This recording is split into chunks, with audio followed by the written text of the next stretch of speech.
461 есеп 20-дан 7 мен 12-ден 5-тің ортақ бөлімін тапсын деді. Ол үшін біз ең үлкен санның еселіктерін табайық. Ең үлкен санның еселіктері 20. Яғни 20, 2-ге көбейтсем 40, 3-ге көбейтсем 60, одан кейін 80. Арға шексіз кете береді бұл. Енді осының ішінде 12-ге қайсысы бөлінеді? Яғни 60 бөлінеді. Сонда бірінші бөлшекті 3-ке көбейту арқылы 60-қа айналдыруға болады. Екінші бөлшекті 5-ке көбейту арқылы тауып алуға болады. Сонда 3-ке көбейтетін болсақ, 60-тан 21 және 60-тан 5-ке 25-ке көбейтсем 25. Екінші бөлшек 30, ең үлкен ортақ бөлімді еселігін тауып аламын. 30 тең 30-дың еселіктері 30 өзінен басталады. Одан кейін 60, одан кейін 90, одан кейін 120, одан кейін 150 болып кете береді шексіз. Енді осының ішіне 24-ке бөлінетін ол 120. Калькулятормен тексеріп есептесеңіздер болады, 120 24-ке бөлінеді. Нешеге көбейту арқылы? Яғни 5-ке көбейткен кезде, мына бөлшек 4-ке көбейткен кезде. 5-ке көбейтетін болсақ, сонда 120-дан 5-ке көбейтетін болсам 55.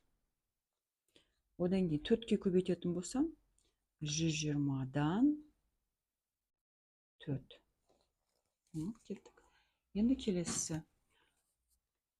Үшінші есепте ең үлкен 16-ның еселіктерін табам. Тең 16, 32, 2-ке көбейтем, 3-ке көбейтсем 48, арға кете береді. Енді мен көріп тұрмын, 48 12-ке бөлінетін. 48 16-ға да бөлінеді. 48 16-ға бөлсем 3 болады. 48-ді 12-ке бөлсем 4 болады. Яғни бөлшек, үш жердегі 16-ым 48-ден, үш жердегі 3-ім 9. Екінші бөлшек 48-ден 4. Және деген сөз жазып қойсаңдар болады. Еселік 18, бұның еселігі 18, 2-ке көбейтсем 36, ары қарай 54 деп кете береді. Енді мен көріп тұрмын, 36 12-ке бөлінеді. Яғни 3-тен берсем болады. Бірінші бөлшекке 2-ден көбейтем, екінші бөлшекке 3-тен көбейтем. Сонда 36-дан 2-ке бөлсем 22. Және дейм 36-дан 3-ке көбейтсем 21. Енді соңғысын жазайық. Соңғы бөлшек жазайын. 12-нің еселіктерін жазам. 12, 2-ке бөлсем 24, 3-ке көбейтсем 36. Мен көріп тұрмын, 36 9-ға бөлінеді. Бірінші бөлшекті 3-ке көбейтем, екінші бөлшекті 4-ке көбейтем. 3-ке көбейтетін болсам 36-дан 3 болады. Және 36-дан 4-ке көбейтсем 8 болады. Одан кейін бөлшек еселік 28-дің еселігін жазсам 28 өзінен басталады. 2-ке көбейтсем 56, 3-ке көбейтсем 24, сонда 3 60. 3-ке көбейтсем 60, 64. 64, одан кейін тағы да 28-ге көбейтсем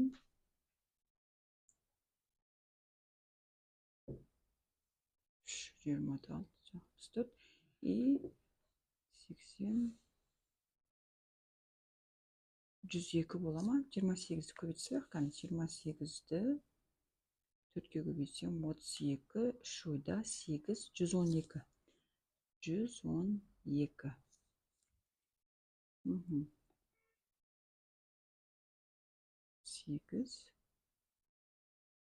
112. 28-ді 3-ке көбейтсем 24, 2 ойда 6, 84, 84 екен. Енді 84 21-ге бөлінеді. 84 21-ге бөлінеді. Значит, 4-ке көбейтем. Мынаны мен 3-ке көбейтем. Өйткені 28-ді 3-ке көбейтсем 84 болады. Сонда ортақ бөлім 84-тен 16 және 3-ке көбейтсем 84-тен 3-ке көбейтем 39. Соңғы амал қалды. Соңғы амал еселік. 15 санның еселіктерін жазып шығам. 15, 30, 45, 60. Мына сандар маған кездесті. Сол себепті мен білем. 60 12-ке бөлінетін. 15-ті 4-ке көбейтсем 60, 5-ке көбейтсем 60. Енді 5-ке көбейтетін болса, 4-ке көбейтетін болсам 60-тан 2-ке көбейтсем 32. 5-ке көбейтсем 60-тан 25. Және деген сан болсын. Енді 30, 15. Еселік. 30-дың еселіктері. 30, 60, 90, 120. Арқай кете береді. Енді көреміз.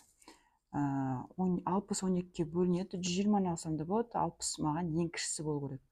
Онда бірінші бөлшекті 2-ке көбейту арқылы, екінші бөлшекті 5-ке көбейту арқылы. Сонда 2-ке көбейтсем 60-тан 14. Екінші бөлшекті 5-ке көбейтсем 60-тан 5. Яғни ортақ бөлімге келтірдік.